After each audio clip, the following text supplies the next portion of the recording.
Hello दोस्तों, good evening. आप सभी का बहुत बहुत स्वागत है जी। कैसे हैं आप सभी लोग? आशा करते हैं आप लोग अच्छे होंगे और तैयारी जम के कर रहे होंगे। तो आज हम लोग शुरू करेंगे दोस्तों। टेस्ट नंबर आपका होगा आज 25 और आज हम लेकर के आए हैं हिस्ट्री। ठीक है, हिस्ट्री का बहुत मोस्ट इंपॉर्टेंट सवाल हम लेकर के आए हैं दोस्तों। टोटल 40 सवाल और 40 सवाल को यहाँ पर पूरा डिस्कशन भी करते हुए चलेंगे। तो फटाफट मेरे प्यारे दोस्तों सभी लोग आ जाइए और शुरू करते हैं आज की क्लास। हमारे यहाँ देखिए, अगर आपको एनसीईआरटी एमसीक्यू नोट्स चाहिए तो आपको उपलब्ध करा दिया जाएगा। सारे नोट्स काफ़ी अच्छे तरीके से बनाए गए हैं और बहुत अच्छा फीडबैक सभी लोगों का आ रहा है। बीपीएससी ट्री के लिए, ट्री 2 के लिए एनसीईआरटी 6 से लेकर के 10 क्लास तक। तो यहाँ पर आपको 6 to 8 में सामाजिक अध्ययन का जो भी होंगे सामाजिक विज्ञान के स्टूडेंट, या फिर 9-10 का जो होंगे सामाजिक विज्ञान के स्टूडेंट, तो उनके लिए आपको ये वेरी इंपॉर्टेंट आपको एमसीक्यू उपलब्ध हो जाएगा एनसीईआरटी का, क्योंकि एनसीईआरटी से ही आपको एग्जाम में पूछा जाएगा। तो ये नंबर है, ये व्हाट्सएप है, आप इस पर कर सकते हैं। अभी ऑफर है मात्र 351 छठ पूजा तक। ठीक है, छठ पूजा के बाद ये आपका ऑफर खत्म हो जाएगा। तो ये 351 मात्र इसमें चार्ज है। यही नंबर आपको फ़ोन पे गूगल पे भी है, जहां आपको पे करके जोड़ना होगा, और यही नंबर व्हाट्सएप है। तो जो भी पे करेंगे तो व्हाट्सएप कर देंगे ताकि आपको व्हाट्सएप में जोड़ दिया जाए। तो चलिए शुरू करते हैं आज का टेस्ट। आज टेस्ट होगा आपका सामाजिक विज्ञान का। टेस्ट नंबर आपका 25, जो आपका 6 to 8 और 9-10 के लिए वेरी इंपॉर्टेंट है। इसके अलावा 1 to 5 वाले बच्चे भी देख सकते हैं, 11-12 वाले भी देख सकते हैं, क्योंकि देखिए हिस्ट्री से आपको 1 to 5 में भी क्वेश्चन रहेगा, 11-12 में भी रहेगा। ठीक है, तो ये सवाल आपको 1 to 5 में भी आ सकता है, 11-12 में भी आ सकता है, लेकिन मेन रूप से आपका 6 to 8, 9-10 के लिए है। डेली आपकी जो टेस्ट होती है वो रात में 9 बजे से होती है। तो बिल्कुल आप चैनल सब्सक्राइब कर लेना है ताकि आपको डेली अपडेट मिलता रहे। आज का पहला सवाल चलते हैं, लेट हम नहीं करेंगे, फटाफट आप लोग इसका जवाब देते चलिएगा। आपके स्क्रीन पे पहला सवाल दिख रहा है कि यूटोपिया के लेखक कौन है।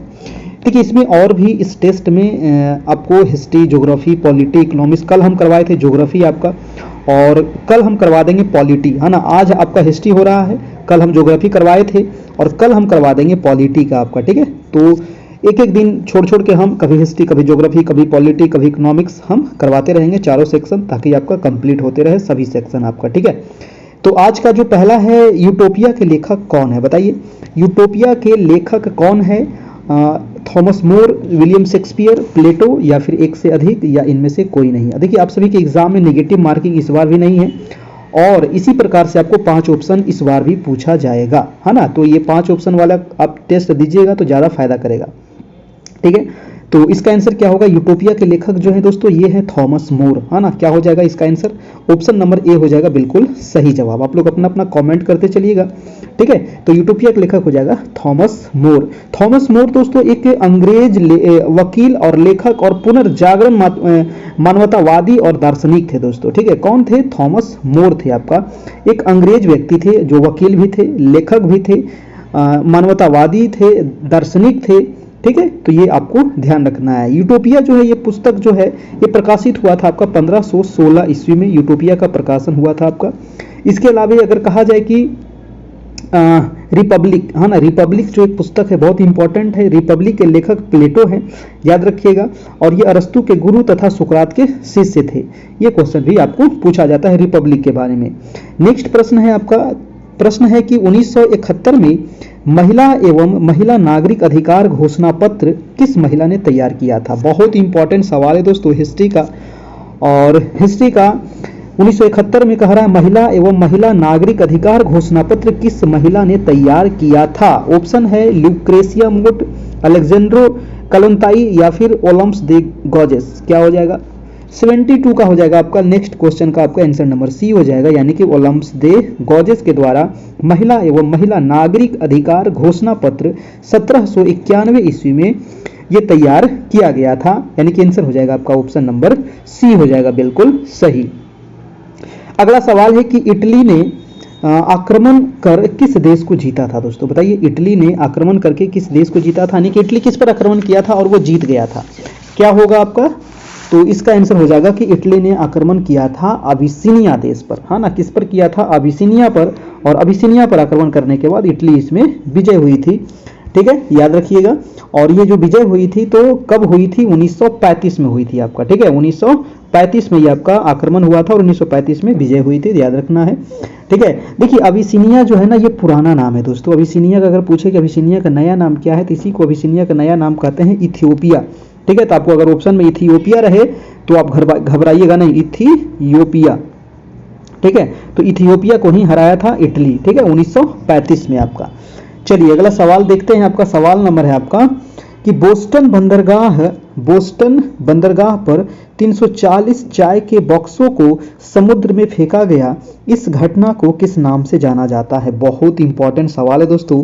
देखिए ये जो है ना 340 चाय के बक्सा को दोस्तों समुद्र में फेंक दिया गया था, ठीक है, और कौन से बंदरगाह पर? तो बोस्टन बंदरगाह पर, ये याद रखना है, ठीक है। ये पूछ सकता है किस बंदरगाह पर? बोस्टन बंदरगाह पर।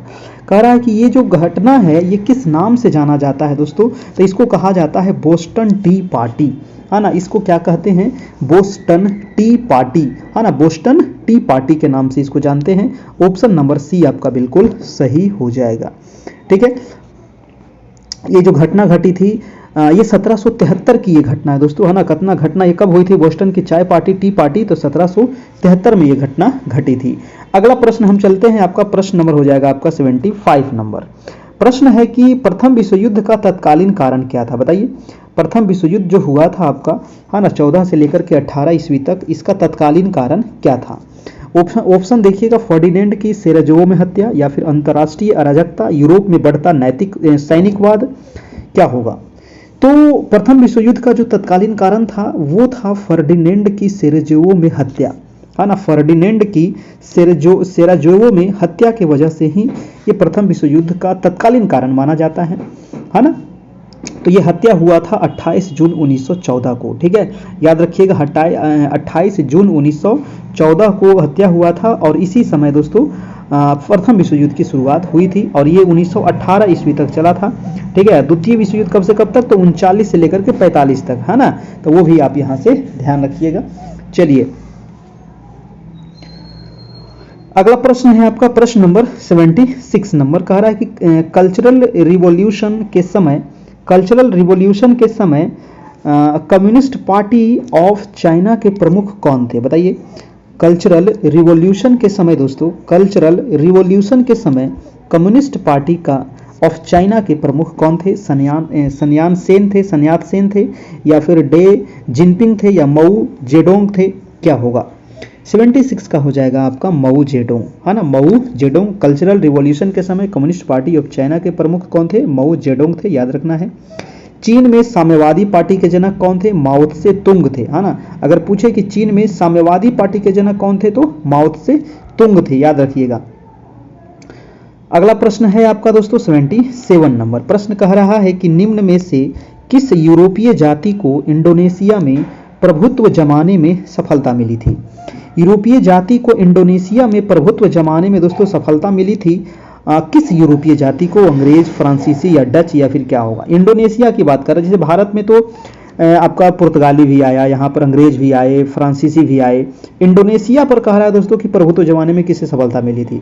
तो इंडोनेशिया पर जो अधिकार था वो डच का अधिकार था, ना। इंडोनेशिया पर किसका अधिकार था? तो डचों का अधिकार था दोस्तों इंडोनेशिया पर, ये आपको ध्यान रखना है। ठीक है, चलिए आंसर हो जाएगा आपका ऑप्शन नंबर सी, बिल्कुल सही जवाब है।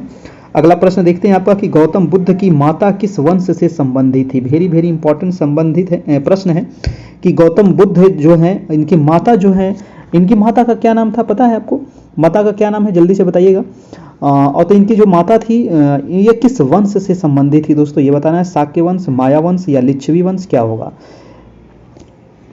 देखिए, गौतम बुद्ध की जो माता थी माया देवी, है ना, महामाया देवी इनका नाम है, और ये कोलीय वंश से संबंधित थी। और कोलीय वंश देखिए आपको ऑप्शन में कहीं नहीं दिया गया है, इसीलिए ऑप्शन नंबर क्या हो जाएगा? ई नंबर, यानी कि इनमें से कोई नहीं, ठीक है। तो गौतम बुद्ध की माता महामाया देवी कोलीय वंश से संबंधित थी, याद रखना है ना। और शाक्य गणराज्य की राजधानी कपिलवस्तु की थी, है ना। शाक्य गणराज्य राजधानी की ये मतलब राजधानी इसकी कपिलवस्तु थी, जो अभी वर्तमान में नेपाल में पड़ता है दोस्तों, ठीक है। और देखिए, गौतम बुद्ध जैसे ही ये जन्म लेते हैं और कुछ दिन बाद इनकी माता का मतलब मृत्यु हो जाता है, देहांत हो जाता है, फिर इनकी जो मौसी है वो इनका लालन पालन करती है। और इनकी मौसी का क्या नाम था? तो प्रजापति गौतमी, ठीक है। मौसी के बारे में पूछा जाता है, प्रजापति गौतमी दोस्तों, ठीक है। चलिए अगला प्रश्न देखते हैं। अगला प्रश्न है आपका प्रश्न नंबर 79 कि प्रसिद्ध यूनानी राजदूत मेगास्थनीज भारत में किसके दरबार में आए थे? मेगास्थनीज भारत में जो आए थे ये किसके दरबार में? अशोक है, हर्षवर्धन है, चंद्रगुप्त मौर्य है। तो अशोक नहीं होगा, हर्षवर्धन भी नहीं होगा, चंद्रगुप्त मौर्य होगा, है ना। चंद्रगुप्त मौर्य के दरबार में आए थे मेगास्थनीज। ये बार बार आपको पूछा जाता है। मेगास्थनीज की जो एक पुस्तक है जो आपको याद होगा, इंडिका, है ना। इनकी पुस्तक का नाम है इंडिका और ये हमेशा पूछा जाता है, ठीक है। इंडिका किसकी पुस्तक है? मेगास्थनीज की, याद रखना है दोस्तों। मेगास्थनीज जो था ये सेल्यूकस निकेटर द्वारा भेजा गया राजदूत था, है ना। सेल्यूकस निकेटर ही इसको भेजा था अपने राजदूत के तौर पर। कहाँ भेजा था? तो चंद्रगुप्त मौर्य के दरबार में भेजा था।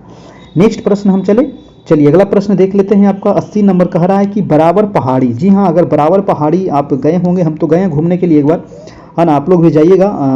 बराबर पहाड़ी ये आपको जहानाबाद में पड़ता है दोस्तों। तो बराबर पहाड़ी की गुफाओं के विषय में कौन सा यहाँ पर सही है? ठीक है, तो बराबर पहाड़ी पर कुल 4 गुफाएं हैं, या फिर 3 गुफाओं की दीवार पर अशोक की अभिलेख उत्कीर्ण है, या फिर ये अभिलेख इन गुफाओं को आजीविकाओं को समर्पित होने का उल्लेख करते हैं। कौन सा यहाँ पर सही होगा ये बताइएगा। देखिए, बराबर की जो गुफा है, बराबर का जो पहाड़ी है, बराबर स्टेशन भी एक है ना। बनावर स्टेशन है, वहाँ से आपको मिल जाएगा, वहाँ से आप जा सकते हैं घूमने के लिए, ठीक है, ज़्यादा दूर नहीं है। तो बराबर पहाड़ी की गुफाओं के संबंध में जो है ना, ये सारे कथन सही है, ठीक है। कि बराबर पहाड़ी पर कितनी गुफा है? 4 गुफाएं हैं, और 3 गुफाओं की दीवार पर अशोक के अभिलेख उत्कीर्ण है, ये भी सही है। और ये जो गुफा था ना, और ये जो अभिलेख है, तो इन गुफाओं को आजीविकाओं को समर्पित होने का ये उल्लेख करता है, यानी कि आंसर हो जाएगा डी नंबर। आपका तीनों ऑप्शन सही है, ये तीनों आप याद रखिएगा, हाँ ना। इससे संबंधित आपको और भी क्वेश्चन एग्जाम में पूछा जाता है दोस्तों, ध्यान रखना है। अगला प्रश्न है दोस्तों आपका 81 नंबर की, महावीर स्वामी का जन्म कहाँ हुआ था? बहुत इंपॉर्टेंट है महावीर स्वामी, क्योंकि महात्मा बुद्ध, महावीर स्वामी, इससे संबंधित क्वेश्चन पूछा ही जाएगा, क्योंकि बिहार से संबंधित है ना। तो महावीर स्वामी का जो जन्म होता है वो होता है वैशाली में। कहाँ होता है? वैशाली में होता है। तो वैशाली तो ऑप्शन में नहीं है, तो वैशाली के कुंडग्राम में हुआ था दोस्तों, ठीक है। वैशाली के कुंडग्राम में हुआ था, कुंडग्राम पड़ता है वैशाली में ही। और इनका जो जन्म होता है वो कब हुआ था? अगर ईस्वी पूछे तो 540 BC में हुआ था, ठीक है। 540 BC में इनका जन्म हुआ था, ठीक है। उनकी माता जो थी वो त्रिशला जो थी, वो वैशाली के लिच्छवी गणराज्य की प्रमुख जो चेटक की बहन थी आपकी। तो अगर पूछे माता का नाम तो त्रिशला देवी, ठीक है, चेटक की बहन थी। महावीर जो थे उनके पिता क्या कौन थे? तो सिद्धार्थ थे, हाँ, वो कुंडग्राम के प्रधान थे आपका, ठीक है। तो महावीर के पिता सिद्धार्थ हो गए और वो कुंडग्राम के प्रधान थे, याद रखना है। महावीर का जो जन्म हुआ था वो ज्ञात्रिक कुल में हुआ था, याद रखना है। महावीर दोस्तों ये 24वें तीर्थंकर थे, है ना। जैन धर्म में टोटल 24 तीर्थंकर हुए थे और ये लास्ट तीर्थंकर थे। वास्तविक संस्थापक भी इन्हीं को कहा जाता है। अगर पूछे कि जैन धर्म के प्रथम तीर्थंकर ऋषभ देव, ठीक है, और अंतिम तीर्थंकर महावीर देव, ठीक है, महावीर स्वामी, याद रखना है ना। तो अंतिम महावीर हो जाएगा आपका। अगला प्रश्न चले, प्रश्न है 82 नंबर की, पुराणों का अध्ययन। प्रश्न कह रहा है कि पुराणों का अध्ययन करने वाला प्रथम मुसलमान कौन था? बताइए, पुराण का अध्ययन करने वाला प्रथम मुसलमान कौन था आपका? देखिए, पुराण जो है इसका अध्ययन करने वाला प्रथम मुसलमान जो था दोस्तों, ऑप्शन आपको अलबरूनी है, अबुल फजल है, अब्दुल गारी। तो इसका आंसर हो जाएगा अलबरूनी, है ना। अलबरूनी हो जाएगा दोस्तों, जो पुराणों का अध्ययन सबसे पहले किया था, तो वो हो जाएगा अलबरूनी, है ना, याद रखना है। अलबरूनी जो था दोस्तों ये भारत आया था, महमूद गजनवी के साथ आया था। ये क्वेश्चन पूछा गया है, अलबरूनी किसके समय आया था? तो महमूद गजनवी के समय आया था। अगला प्रश्न है कि 2.5 दिन का झोपड़ा। भाई ये झोपड़ा क्या है? तो ये एक मस्जिद है आपका, ठीक है। 2.5 दिन का झोपड़ा क्या है? अच्छा, वही सवाल पूछ दिया ना कि क्या है। अच्छा, ये मस्जिद ही है 2.5 दिन का झोपड़ा, ठीक है। तो ऑप्शन नंबर आपका ये हो जाएगा बिल्कुल सही, है ना। 2.5 दिन का झोपड़ा क्या है? तो ये एक मस्जिद है। इसकी स्थापना किसने किया था, मतलब इसको बनाया था किसने? तो गुलाम वंश के जो संस्थापक थे कुतुबुद्दीन, ठीक है, उन्होंने ही आपको 2.5 दिन का झोपड़ा का निर्माण किया था, याद रखिएगा। चलिए नेक्स्ट प्रश्न है आपका दोस्तों, अगला प्रश्न है 84 नंबर की, किसी सुल्तान के बारे में कहा जाता है कि उसने भूमि कर को उत्पादन के 50% तक कर दिया था दोस्तों। बताइएगा इसका आंसर क्या होगा। किसी सुल्तान ने, मतलब किस सुल्तान ने, सुल्तान के बारे में कहा जाता है कि उसने भूमि कर को, यानी कि भूमि पर जो टैक्स लगता है इसके उत्पादन का 50% तक कर दिया था। मतलब जितना उत्पादन होगा 50% टैक्स के रूप में ले लिया जाएगा। तो ये किसने किया था? तो ये किया था अलाउद्दीन खिलजी। जी हाँ दोस्तों, ये अलाउद्दीन खिलजी के द्वारा ही किया गया था। ऑप्शन नंबर आपका बी हो जाएगा। ठीक है, आंसर हो जाएगा, आंसर नंबर आपका बी। चलिए, खिलजी वंश का ये आपका था अलाउद्दीन खिलजी। खिलजी वंश के संस्थापक कौन थे? तो खिलजी वंश के संस्थापक थे जलालुद्दीन फिरोज खिलजी आपका। ठीक है, अगला प्रश्न चलते हैं, और ये रहा आपका एनसीईआरटी से संबंधित। अगर आपको नोट्स चाहिए तो आपको मिल जाएगा, ये नंबर है, आप इस पे हमें कांटेक्ट कर सकते हैं, ये व्हाट्सएप नंबर है। ठीक है, चलिए अगला प्रश्न हम देख लेते हैं, आपका 85 नंबर। 85 प्रश्न कह रहा है कि निम्नलिखित में से किस सुल्तान के दरबार में सबसे अधिक गुलाम थे? दोस्तों वो कौन सा सुल्तान था, है ना, वो कौन सा सुल्तान था जिसके दरबार में सबसे अधिक गुलाम रहता था, है ना? पहले के ज़माने में ये सब होता था दोस्तों, है ना। तो वो था आपका फिरोज शाह तुगलक। ठीक है, वो था फिरोज शाह तुगलक के दरबार में सबसे अधिक गुलाम रहते थे। फिरोज शाह तुगलक के पास दोस्तों लगभग 1,80,000, अगर पूछे कितना तो 1,80,000 दोस्तों गुलाम इसके पास था, है ना। ये क्वेश्चन भी आपको पूछा जाता है, याद रखिएगा। ठीक है, चलिए अगला प्रश्न है आपका 86 नंबर की। विजयनगर साम्राज्य की वित्तीय व्यवस्था का मुख्य स्रोत क्या था? विजयनगर साम्राज्य, विजयनगर साम्राज्य तो था, इसका वित्तीय व्यवस्था जो था, इकोनॉमिक सिस्टम जो था, इसका मुख्य स्रोत क्या था? तो मुख्य स्रोत जो था वो भू राजस्व ही होता था। ठीक है, पहले के जमाने में इसका कौन था? विजयनगर साम्राज्य का भू राजस्व ही था। उपज का दोस्तों 1/3 से लेकर के 1/6 भाग ये भूमि कर के रूप में वसूला जाता था यहाँ पर, है ना, इस विजयनगर साम्राज्य में। विजयनगर साम्राज्य की स्थापना किसने किया था? तो आपको पता है कि हरिहर और बुक्का नामक दो भाई ने किया था। कब किया था? तो 1336 ईस्वी में ये दोनों मिलकर के, हरिहर और बुक्का नामक दोनों भाई मिलकर के किया था, याद रखिएगा। अगला है कि दीवान ए अर्ज विभाग के दीवान ए अर्ज विभाग संबंधित था। दीवान ए अर्ज जो विभाग था दोस्तों, ये किस विभाग से संबंधित था? शाही पत्राचार से, विदेश से, या फिर रक्षा से? तो दीवान ए अर्ज जो विभाग था दोस्तों, ये था बलवन के समय ये आपको मतलब किया गया था, है ना। बहुत प्रकार का विभाग होता था, उसको कहा जाता था दीवान ए अर्ज जो था वो रक्षा विभाग से संबंधित था। ठीक है, किससे था? दीवान ए अर्ज रक्षा विभाग। ठीक है, और ये बलवन ने किया था इसकी स्थापना। नेक्स्ट प्रश्न चलते हैं, अगला प्रश्न है आपका कि 13वीं और 14वीं शताब्दियों में भारतीय कृषक खेती नहीं करता था। देखिए 13वीं 14वीं शताब्दी में कह रहा है कि भारतीय जो कृषक थे वो किसकी खेती नहीं करते थे? गेहूं का नहीं करते थे, जौ का नहीं करते थे, या मक्का का नहीं करते थे। तो ये अगर आप एनसीईआरटी बुक पढ़े होंगे तो आपको साफ साफ लिखा हुआ है कि 13वीं 14वीं शताब्दी में भारतीय कृषक जो थे वो मक्का की खेती नहीं करते थे दोस्तों, है ना। जौ की खेती तो खैर, गेहूं की खेती तो बहुत शुरुआत से ही आपका हो गया था, सिंधु घाटी सभ्यता से ही उसी समय आपको पता चला है आपका, है ना। तो मक्का की खेती जो है वो नहीं करते थे। ऑप्शन नंबर सी हो जाएगा आपका, बिल्कुल सही हो जाएगा दोस्तों, है ना। चलिए इसका आंसर हो जाएगा आपका ऑप्शन नंबर सी। नेक्स्ट प्रश्न चलते हैं, आपका प्रश्न नंबर 89 नंबर कि भारत में पुर्तगाली शक्ति का वास्तविक संस्थापक कौन था? पुर्तगाली शक्ति का जो वास्तविक संस्थापक था भारत में वो कौन था? Vasco D gamma, Albuquerque, Bartolomeu Diaz. तो वास्तविक संस्थापक कहा जाता है अल्बुकर को। ठीक है, वास्को डी गामा तो पुर्तगाली सबसे पहले आया था भारत, है ना। ये रास्ता का खोज किया था 1498 ईस्वी में, जो केरल में कालीकट में पहुंचा था। लेकिन जो मेन जो संस्थापक माना जाता है वो अल्बुकर को माना जाता है दोस्तों। आंसर याद रखना है, ऑप्शन नंबर आपका बी हो जाएगा, बिल्कुल सही हो जाएगा। ठीक है, चलिए अगला प्रश्न है कि भारत में प्रकाशित पहला समाचार पत्र कौन सा था? देखिए भारत में पहला समाचार पत्र तो मैंने कई बार आप लोग को बता चुका हूं कि जेम्स ए हिक्की, है ना। जेम्स ए हिक्की के द्वारा बंगाल गजट सबसे पहले प्रकाशित किया गया था। ऑप्शन नंबर ए हो जाएगा आपका, है ना। ये किसने प्रकाशित किया था? Bengal gazette, James A Hicky. ठीक है ना। कब प्रकाशित किया था? तो 1780 में। ईस्वी भी कई बार बताए हैं तो याद रखिएगा, 1780 में जेम्स ए हिक्की के द्वारा the Bengal gazette. Option number A हो जाएगा।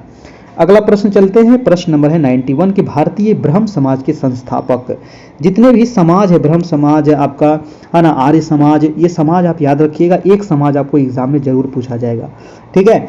तो ब्रह्म समाज के जो यहाँ पर संस्थापक हैं वो कौन हो जाएंगे, तो वो हो जाएंगे आपको केशव चंद्र सेन, ठीक है। भारतीय ब्रह्म समाज केशव चंद्र सेन कहाँ गए, ऑप्शन नंबर आपका सी हो जाएगा। केशव चंद्र सेन का जो जन्म होता है 1838 ईस्वी में होता है दोस्तों, एक बंगाली परिवार में होता है कोलकाता में। केशव चंद्र सेन एक महान समाज सुधारक और राष्ट्रवादी व्यक्ति थे, ठीक है, और इन्होंने 1857 में ब्रह्म समाज में शामिल हुए थे। यहाँ पर देखिए ऑप्शन नंबर आपका, ऑप्शन के अनुसार आपका आंसर क्या हो जाएगा, सी हो जाएगा, यहाँ से बिल्कुल सही हो जाएगा आपका, ठीक है। अगला प्रश्न है दोस्तों आपका 92 नंबर की, निम्नलिखित में से कौन भारतीय राष्ट्रीय कांग्रेस के स्थापना अधिवेशन में उपस्थित नहीं थे। अब देखिए भारतीय राष्ट्रीय कांग्रेस आ गया, तो कांग्रेस से तो एक दो सवाल एग्जाम में पूछेगा ही। इसका जो स्थापना हुआ था आपको पता है कि 28 दिसंबर 1885 को इसकी स्थापना होती है भारतीय राष्ट्रीय कांग्रेस की, है ना, 1885 को, ठीक है। कह रहा है कि कौन अधिवेशन में, मतलब स्थापना अधिवेशन में उपस्थित नहीं था, तो स्थापना अधिवेशन में सुरेंद्र नाथ बनर्जी नहीं थे, है ना, सुरेंद्र नाथ बनर्जी नहीं थे, यानी कि ऑप्शन नंबर ए हो जाएगा। थोड़ा सा डीप में जाकर के पूछ लिया है ना, कि कौन कौन व्यक्ति थे। टोटल जो स्थापना हुआ था उस समय 72 प्रतिनिधि थे, है ना, 72 प्रतिनिधि उसमें शामिल हुए थे। स्थापना 1885 में जो प्रथम अधिवेशन हुआ था, है ना, इसी समय आपका शुरुआत भी हुआ था, मतलब स्थापना हुआ था, तो 72 लोग थे, उसमें सुरेंद्र नाथ बनर्जी नहीं थे, ठीक है।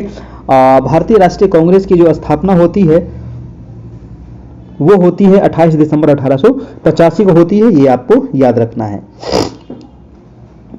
चलिए भाई, इसका आंसर हो गया ऑप्शन नंबर ए हो गया बिल्कुल सही। अगला देख लेते हैं, प्रश्न है कि निम्न में से किस एक को लाला लाजपत राय ने अपना राजनीतिक गुरु माना था। तो लाला लाजपत राय के राजनीतिक गुरु कौन थे, तो लाला लाजपत राय के जो राजनीतिक गुरु थे जल्दी से बताइएगा दोस्तों, ऑप्शन के अनुसार गैरीवाल्डी, विवेकानंद, दादा भाई नौरोजी, क्या होगा। देखिए ऑप्शन के अनुसार यहाँ पर कोई भी ऑप्शन सही नहीं है, गैरीवाल्डी भी नहीं थे, विवेकानंद भी नहीं थे, दादा भाई नौरोजी भी नहीं थे, यानी कि आंसर हो जाएगा इसका ई नंबर। अब भाई इसका कौन थे, देखिए लाला लाजपत राय ने इटली के क्रांतिकारी जो थे, है ना, इटली का जो क्रांतिकारी था मैजनी, और मैजनी को अपना राजनीतिक गुरु माने थे दोस्तों, ठीक है। और मैजनी यहाँ पर आपको ऑप्शन में नहीं मिलेगा, तो आप याद रखिएगा कि लाला लाजपत राय जो थे इनके राजनीतिक गुरु कौन थे, तो मैजनी थे। और मैजनी कौन थे, तो ये इटली के राष्ट्रपिता के रूप में जाने जाते हैं, आपको याद रखिएगा, इटली के क्रांतिकारी के रूप में इनको जाना जाता है मैजनी को, और इन्हीं को अपना राजनीतिक गुरु ये माने थे। ऑप्शन नंबर ई हो जाएगा, कोई नहीं आपका, ठीक है। चलिए, लाला लाजपत राय को दोस्तों शेर ए पंजाब के नाम से भी जाना जाता है, पंजाब केसरी भी इनको कहा जाता है, बहुत सारे नामों से इनको जाना जाता है, ठीक है। लाला लाजपत राय जो थे ये गरम दल के नेता थे आपका, है ना, ये भी आपको पता होगा। चलिए अगला प्रश्न हम देख लेते हैं, प्रश्न नंबर है आपका 94 नंबर, कह रहा है कि मुजफ्फरपुर बम कांड जो हुआ था 1908 में, इसका संबंध इनमें से किसके साथ है। देखिए मुजफ्फरपुर में एक कांड होता है 30 अप्रैल 1908 को, ठीक है, मुजफ्फरपुर बम कांड 30 अप्रैल 1908 को हुआ था, और इस बम कांड का जो संबंध है वो क्रांतिकारी खुद्दीराम बोस और प्रफुल्ल चाकी। तो खुद्दीराम बोस और खुद्दीराम बोस तो यहाँ पर नहीं है, लेकिन प्रफुल्ल चाकी है, तो ऑप्शन हो जाएगा आपका सी नंबर दोस्तों। खुद्दीराम बोस और प्रफुल्ल चाकी द्वारा जो वहाँ के जिला जज थे किंग्सफोर्ड पर बम फेंका था, है ना, वही कांड हुआ था और कोई कांड नहीं था, है ना। तो किंग्सफोर्ड पर बम फेंका था, लेकिन वो क्या हुआ था दोस्तों, वो बच गया था, है ना, वो मरा नहीं, उसके जगह पर कोई और मर गया था दोस्तों, है ना। तो ये हुआ था प्रफुल्ल चाकी, और एक और कौन थे, याद रखिएगा, Khudiram Bose, option number C. अगला प्रश्न है आपका 95 नंबर, 95 कह रहा है कि इनमें से किसे दी ग्रैंड ओल्ड मैन के नाम से जानते हैं। तो बहुत बढ़िया सवाल है, the grand old man of India किसको कहते हैं, दादा भाई नौरोजी, है ना। कहाँ गए दादा भाई नौरोजी, ऑप्शन नंबर आपका सी हो जाएगा। देखिए दादा भाई नौरोजी पूछा जाता है कि ये कांग्रेस के अध्यक्ष कब कब रहे, तो दादा भाई नौरोजी जो कांग्रेस के अध्यक्ष रहे दोस्तों, 3 बार ये अध्यक्ष रह चुके थे। कब कब रहे थे, तो 1886 याद रखिएगा, है ना, 85 में स्थापना हुआ था, 86 में दादा भाई नौरोजी अध्यक्ष बने थे। उसके बाद ये अध्यक्ष बने थे 1893 में, ठीक है। उसके बाद ये अध्यक्ष बनते हैं 1906 में। ये तीनों आपको ईस्वी याद रखिएगा, ये आपको पूछा जाता है, ठीक है, ये तीनों आपको पूछा जाता है। चलिए अगला प्रश्न हम देख लेते हैं। नेक्स्ट सवाल है आपका नेक्स्ट प्रश्न है दोस्तों कि दक्षिण अफ्रीका से लौटने के पश्चात गांधी जी ने प्रथम सफल सत्याग्रह कहां से आरंभ किया था? बहुत अच्छा प्रश्न है। दक्षिण अफ्रीका से लौटे थे कब? तो 9 जनवरी 1915 को। इसलिए 9 जनवरी को क्या मनाते हैं? तो प्रवासी भारतीय दिवस मनाया जाता है। सबसे पहले अफ्रीका से लौटे थे तो इन्होंने चंपारण सत्याग्रह किए थे और चंपारण सत्याग्रह हुआ था आपका 1917 में। 1916 में गांधी जी पहुंचे हुए थे लखनऊ अधिवेशन में, वहीं पर राजकुमार शुक्ल जाते हैं और बिहार के चंपारण के जो बारे में है ना, तिनकठिया पत्ती के बारे में उनको बताते हैं, आमंत्रित करते हैं। ये क्वेश्चन पूछा जाता है किसने आमंत्रित किया था? राजकुमार शुक्ल के द्वारा आमंत्रित किया गया था, याद रखिएगा। अगला सवाल चलते हैं दोस्तों। अगला सवाल है आपका 97 की जालियांवाला बाग हत्याकांड हुआ था। बहुत अच्छा प्रश्न है। जालियांवाला बाग हत्याकांड सबको पता है कि 1919 में हुआ था, लेकिन 1919 में पूरा डेट आपको एग्जाम में पूछा जाएगा तो 13 अप्रैल 1919 आपको टिक करना है, ठीक है।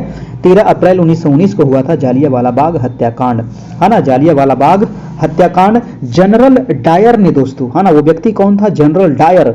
निहत्थे शांतिपूर्ण भीड़ पर दोस्तों गोलियां चलाने का आदेश दिया था जनरल डायर ने, जिसमें 1000 से ज्यादा लोगों की मृत्यु हो गई थी, है ना। बहुत सारे लोग वहाँ, एक बीच में कुआं भी है तो कुआं में भी बहुत सारे लोग कूद गए अपनी जान बचाने के लिए, बहुत इधर उधर भागने लगे, है ना।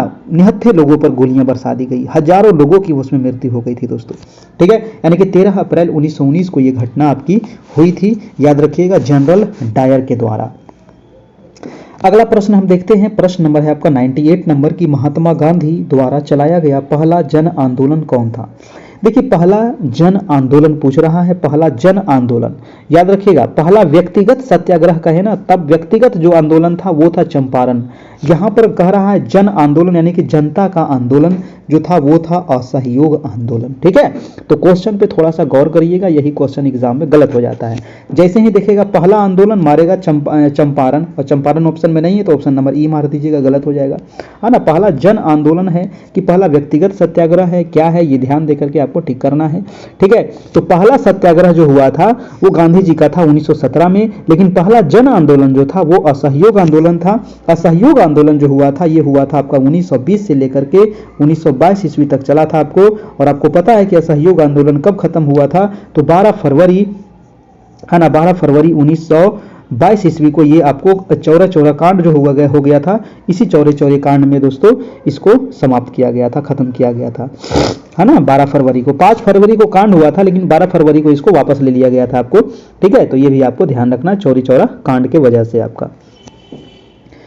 अगला प्रश्न है दोस्तों आपका कि स्वराज दल की स्थापना किसने की थी? बहुत बढ़िया सवाल है। स्वराज दल, स्वराज दल की जो स्थापना हुई थी ये दो व्यक्ति मिलकर के किया था, एक थे आपके चित्तरंजन दास और एक थे आपके मोतीलाल नेहरू।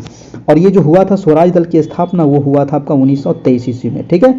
याद रखिएगा, जैसे ही असहयोग आंदोलन समाप्त होता है उसके बाद स्वराज दल की स्थापना होती है 1923 में। मोतीलाल नेहरू और चित्तरंजन दास, यानी कि ऑप्शन नंबर ए आपका बिल्कुल सही है दोस्तों, ठीक है। मोतीलाल CR दास जो थे इसके अध्यक्ष बनाए गए थे स्वराज पार्टी के, और मोतीलाल नेहरू जो थे इसके महासचिव बनाए गए थे, याद रखना है। देश बंधु जो था दोस्तों ये चित्तरंजन दास को कहा जाता है ना, ये भी आपको ध्यान रखना है। चित्तरंजन दास को देश बंधु के नाम से भी जाना जाता है। अगला प्रश्न है आपका 100 नंबर, कह रहा है कि 1928 में साइमन कमीशन भारत में किस उद्देश्य से आया था? देखिए, साइमन कमीशन भारत आता है ना, और ये साइमन कमीशन जो आया था इसकी जो स्थापना होती है, इस कमीशन की जो नियुक्ति होती है वो 1927 में नियुक्ति होती है, और 1928 ईस्वी में साइमन कमीशन भारत आता है। साइमन कमीशन भारत में दोस्तों काहे लाया था, क्यों आया था, क्या कारण था? तो प्रशासनिक सुधार के विचार के लिए आया था आपका, ठीक है। प्रशासनिक सुधार, तो प्रशासनिक सुधार जहां भी ऑप्शन दिखे आपको टिक कर देना है, ठीक है। तो साइमन कमीशन आया था 1928 में, 3 फरवरी 1928, पूरा डेट याद रखिएगा। 27 में गठन हुआ था और ये 3 फरवरी 1928 को दोस्तों ये बंबई पहुंचा था, भारत पहुंचा था। भारत में भी कहा तो बंबई पहुंचा था, और उसी दिन, जिस दिन पहुंचा था उसी दिन पूरे देश में हड़ताल कर दिया गया, है ना, क्योंकि इसमें कोई भी भारतीय सदस्य नहीं थे। ठीक है, ये जो साइमन कमीशन आया था, साइमन कमीशन कुछ खिलौना उलौना नहीं था दोस्तों। साइमन कमीशन में 7 सदस्यीय दल था। ठीक है, और ये 7 सदस्यीय जो दल थे ना, ये भारत में प्रशासनिक सुधार के लिए आए थे कि यहाँ पर कैसे प्रशासनिक सुधार किया जाना चाहिए। लेकिन ये जो साइमन कमीशन था, इसमें कोई भी भारतीय नहीं थे और इसी वजह से इसका विरोध किया गया था जम करके। ठीक है, याद रखिएगा, इसमें 7 सदस्य थे आपके, है ना। 7 सदस्य में एक भी भारतीय नहीं थे। होना चाहिए ना भारतीय। अब भारत के लिए आप यहाँ पर प्रशासनिक सुधार कर रहे हैं और भारत के ही लोग कोई नहीं है, होना चाहिए था भारत के लोग, तो यहाँ पर विरोध तो होना लाजमी है आपका। ठीक है, चलिए तो अगला प्रश्न देखते हैं आपका। अगला प्रश्न है आपका कि महात्मा गांधी ने दांडी यात्रा कहाँ से प्रारंभ की थी। देखिए, दांडी यात्रा बहुत अच्छा है। दांडी नमक भी आप खाए होंगे, है ना, उसी के नाम पर ये दांडी नमक भी पड़ गया था। ठीक है, तो दांडी यात्रा जो प्रारंभ हुआ था, ये हुआ था आपका 12 मार्च 1930 को दोस्तों, है ना। ईस्वी याद रखिएगा, 12 मार्च 1930 से लेकर के ये 6 अप्रैल, है ना, 6 अप्रैल 1930 तक चला था ये दांडी मार्च, है ना। और ये शुरुआत जो हुआ था, ये हुआ था साबरमती से, है ना। साबरमती आश्रम भी है गांधी जी का। ठीक है, अहमदाबाद में है साबरमती आश्रम। ठीक है, और ये 12 मार्च 1930 को ये शुरुआत हुआ था दांडी, आपका याद रखिएगा, है ना, दांडी यात्रा। तो ऑप्शन क्या हो जाएगा, ये नंबर आपका बिल्कुल सही है। ठीक है, और देखिए दांडी यात्रा जो हुआ था, इसमें टोटल कितने अनुयायी थे इसमें शामिल, कितने समर्थक इसमें शामिल थे, तो 78 लोग थे इसमें। कितने थे, 78 समर्थकों के साथ दांडी यात्रा शुरू किया गया था। ये यात्रा जो चला था दोस्तों, कितने दिन चला था, टोटल 24 दिन का यह यात्रा था और इसमें 385 किलोमीटर की यात्रा की गई थी। कितने, 385 किलोमीटर की यात्रा की गई थी। अगर मील में पूछा जाता तो 240 मील चले थे टोटल, है ना, और 385 किलोमीटर की यात्रा इसमें किए थे। और 6 अप्रैल को उन्होंने गांधी जी ने समुद्र तट पर ये पहुंच करके नमक कानून को तोड़ा था दोस्तों। ठीक है, तो ये आपको याद रखना पड़ेगा ये सारे चीज। अगला प्रश्न हम चलते हैं, प्रश्न नंबर हो जाएगा आपका, आजाद हिंद फौज का विचार सर्वप्रथम किस भारतीय ने सुझाया था।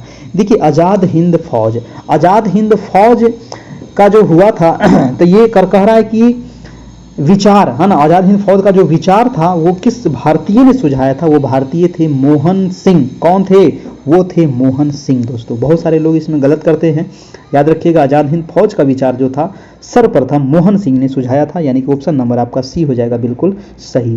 कैप्टन मोहन सिंह जो थे, ये ब्रिटिश भारत में सेना में अफसर थे आपका। ठीक है, आंसर हो जाएगा आपका ऑप्शन नंबर सी हो जाएगा बिल्कुल सही। और ये जो गठन हुआ था आजाद हिंद फौज का आपका, है ना, इंडियन नेशनल आर्मी का 1942 में इसका गठन हुआ था। अगला प्रश्न देखते हैं आपका, 103 नंबर कह रहा है दोस्तों कि अंग्रेजों द्वारा भारतीयों को 1947 में सत्ता हस्तांतरित किए जाने के समय कांग्रेस अध्यक्ष कौन थे। देखिए, भारत आजाद होता है 1947 में, है ना, और सत्ता हस्तांतरण के समय कह रहा है कि कांग्रेस अध्यक्ष कौन थे। तो उस समय जो कांग्रेस अध्यक्ष थे वो थे जे.बी. कृपलानी। कौन थे, याद रखिएगा, जे.बी. कृपलानी थे दोस्तों। ऑप्शन नंबर आपका बी हो जाएगा बिल्कुल सही हो जाएगा।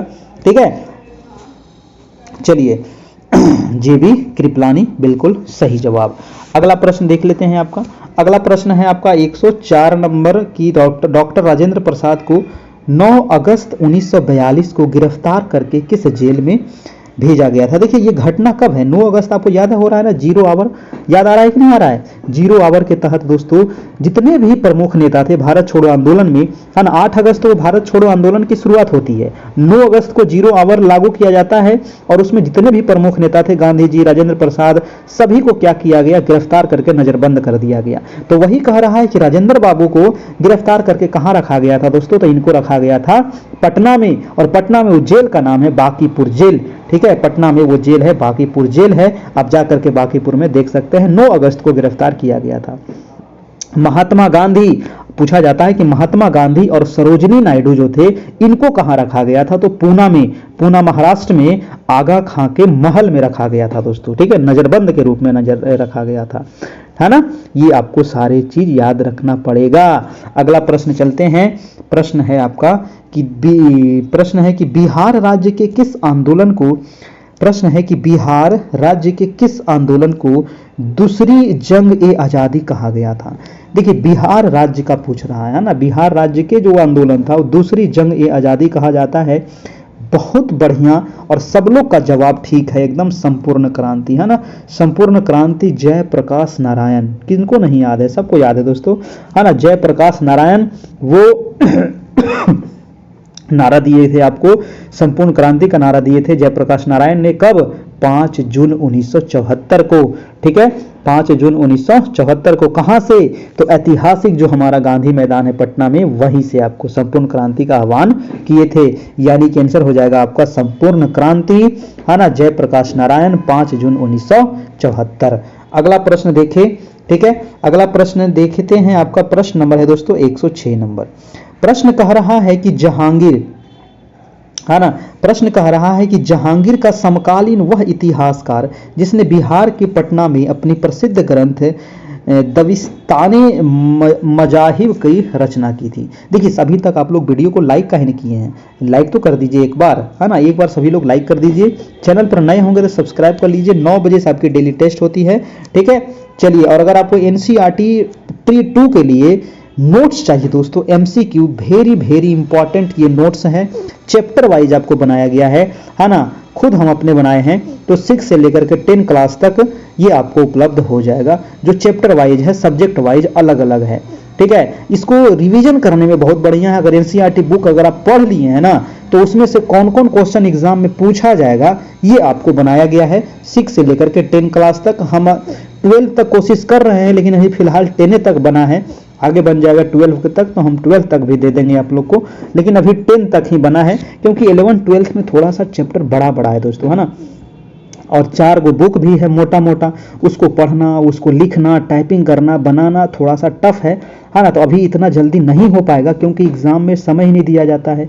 अब तक देखते हैं ना, ये देखिए अभी इतना तेजी से हो रहा है कि लगता है जैसे कि बिहार हमारा कहाँ चंद्रमा पे उड़ के जाने वाला है, नहीं लग रहा है। लेकिन जब यही इलेक्शन खत्म हो जाएगा, उसके बाद अगर कोई वैकेंसी आती है, तो भैया 3 साल कम से कम इंतजार करना पड़ेगा एग्जाम के लिए। और अभी 3 महीना भी नहीं मिल रहा है दोस्तों, है ना, 1 महीना भी समय नहीं मिल रहा है तैयारी का। सोच लीजिए, यही है राजनीतिक।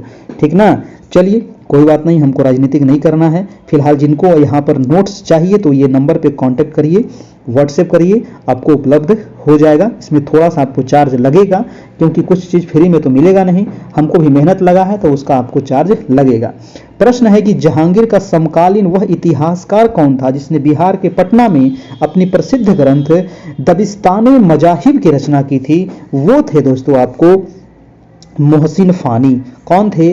वो थे मोहसिन फानी थे, याद रखिएगा, है ना, मोहसिन फानी, जिसने पटना में अपनी प्रसिद्ध ग्रंथ दबिस्ताने मजाहिब की रचना की थी। और ये जो थे जहांगीर के समकालीन इतिहासकार थे दोस्तों, है ना, जहांगीर के समकालीन थे, ये भी आपको ध्यान रखना है। अगला प्रश्न है आपका कि सिखों के 9वें गुरु गुरु तेग बहादुर। जी हाँ, वेरी इंपॉर्टेंट, और ये क्वेश्चन हम कई बार आप लोग को करवा चुके हैं। आज हम इसका आंसर नहीं बताएंगे, आप लोग को बताना है कि सिखों के जो 9वें गुरु है उनका नाम है गुरु तेग बहादुर। को बिहार में पदार्पण किस शताब्दी में उत्तरार्ध में हुआ था? देखिए, सिखों के 9वें गुरु गुरु तेग बहादुर, और बिहार में जो इनका पदार्पण हुआ था, ये कब हुआ था? बिहार में पदार्पण हुआ था इनका, मैं बता देता हूं, 17वीं शताब्दी में हुआ था। ठीक है, 17वीं शताब्दी में हुआ था।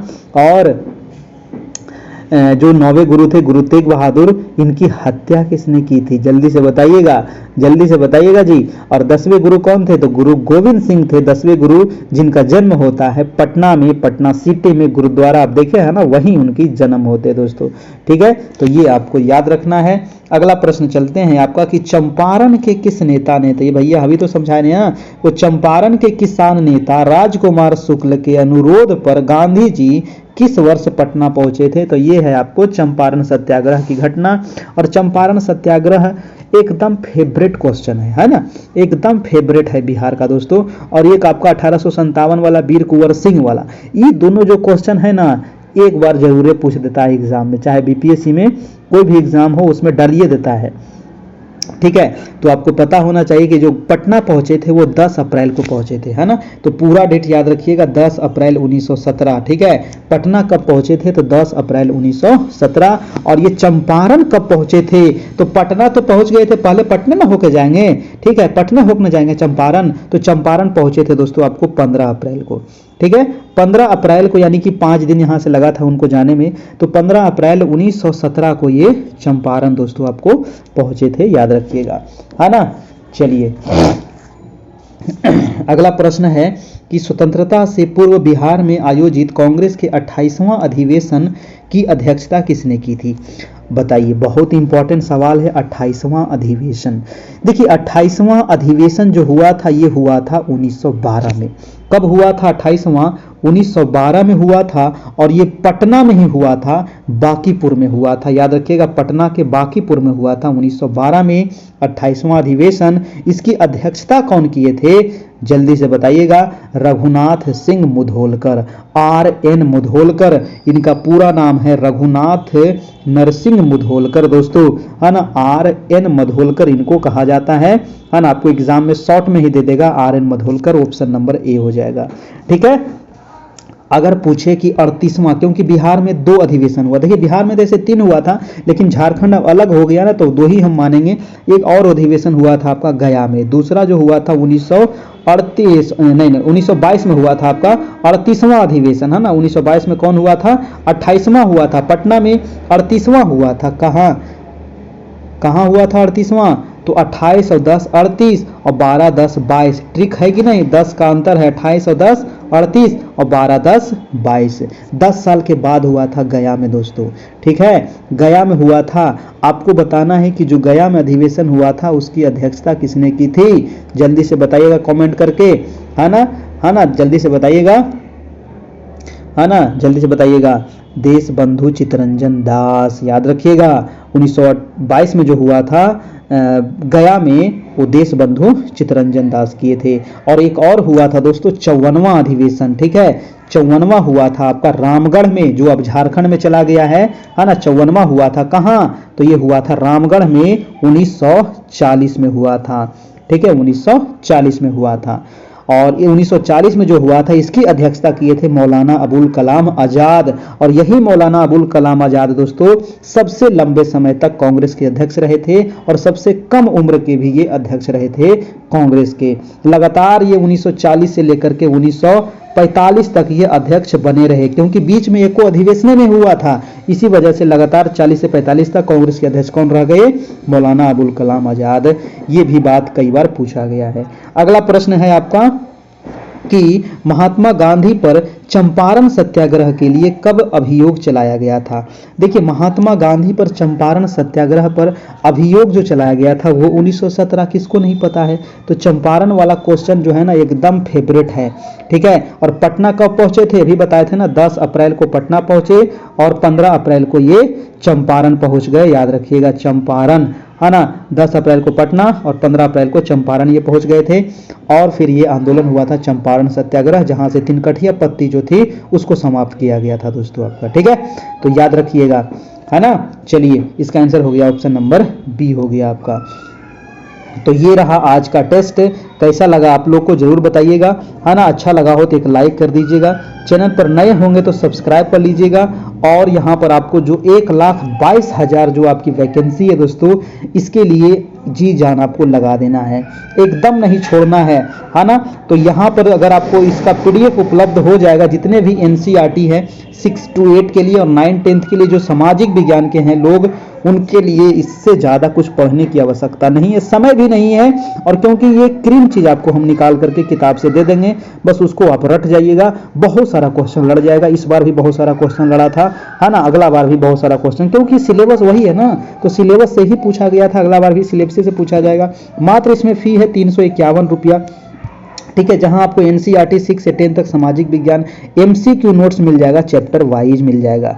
ठीक है, आप पे करके जो भी पेमेंट करेंगे फोन पे, गूगल पे, पेटीएम के माध्यम से, ये नंबर आपको दिया गया है 7857824310। यही नंबर दोस्तों आपका व्हाट्सएप भी है, यही नंबर आपको फोन पे, गूगल पे, पेटीएम भी है आपका, है ना। और 9 बजे से डेली टेस्ट भी होता है, जो अभी टेस्ट हो रहा है इसका भी PDF आपको मिल जाएगा, डेली वाई डेली ग्रुप में मिलता रहेगा, है ना। अलग से कोई भी चार्ज आपको पे करने की जरूरत नहीं है। एग्जाम तक आपको अलग से चार्ज नहीं लेगा। जो भी पे करेंगे ना इस नंबर पे, तो स्क्रीनशॉट ले लीजिएगा और ये व्हाट्सएप कर दीजिएगा हमको। ये व्हाट्सएप नंबर भी यही है, फोन पे, गूगल पे भी यही है। ठीक है, तो स्क्रीनशॉट हमको जरूर भेज दीजिएगा ताकि आपको ग्रुप में हम जोड़ दें और डेली वाइज वहाँ पर आपको PDF भी मिलता रहेगा। भविष्य बनाना है ना, तो ये आपको चूकना नहीं पड़ेगा। ठीक है, अगर चूक गए इस बार तो फिर 5 साल आपको बैठना पड़ जाएगा, है ना। अगर इस बार चूक गए तो कम से कम 5 साल आपको बैठना पड़ जाएगा। ठीक है, इसीलिए इस बार जी जान लगा दीजिए, एकदम रिजल्ट आपको पक्का होगा। चलिए तो फिर मिलते हैं हम कल इसी समय पर। आप लोग अच्छे से छठ पूजा मनाइए। सभी लोगों को छठ पूजा महापर्व, बिहार की जो छठ पूजा है ना, सभी को ढेर सारी शुभकामनाएं दोस्तों, है ना। इसके साथ आप लोग अपना पढ़ाई पर भी ध्यान देते रहिए, छठ पूजा पर भी थोड़ा सा उधर भी जो पूजा है, क्योंकि महापर्व है दोस्तों, तो थोड़ा सा तो समय देना ही पड़ेगा, है ना, क्योंकि इतना बड़ा पर्व है, साल भर का पर्व है, तो थोड़ा सा ज़्यादा समय बर्बाद नहीं कीजिएगा, अपना ज़्यादा टाइम अपने पढ़ाई पर लगाइएगा, है ना। सभी लोगों को बहुत बहुत शुभकामनाएं, अच्छा से रहिए। जो छठ माँ है वो सभी लोगों का मनोकामना पूर्ण करेगी, है ना। इसी आशा के साथ आप लोग तैयारी करते रहिए, और हम भी इसी आशा के साथ तैयारी करवा रहे हैं, ताकि आप सभी का, सभी लोगों को मनोकामना पूर्ण हो, सभी लोगों का रिजल्ट हो जाए। भगवान करे सब लोग का रिजल्ट हो जाए, कल्याण हो जाए। धन्यवाद, गुड नाइट, खुश रहिए, मस्त रहिए, तैयारी करते रहिए।